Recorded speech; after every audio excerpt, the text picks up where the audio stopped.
Changing your primary email on TD Ameritrade is a straightforward process. Follow these steps to update your email address successfully. Step 1. Log into your account.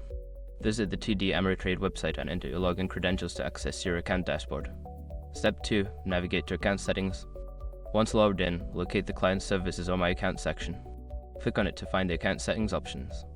Step 3. Select email preferences. In the account settings menu, look for email preferences or contact information. Click on this option to view your current email addresses. Step 4. Update your primary email. Don't continue before doing this.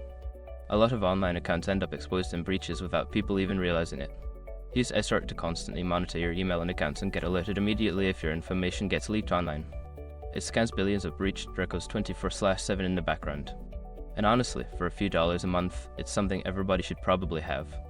Link in the description. Step 5. Save changes and confirm. After entering your new email, make sure to save the changes. You may receive a confirmation email at your new address. Follow any instructions provided to verify the update. Make sure to check your new email for any confirmation messages and ensure that you can receive communications from TD Ameritrade.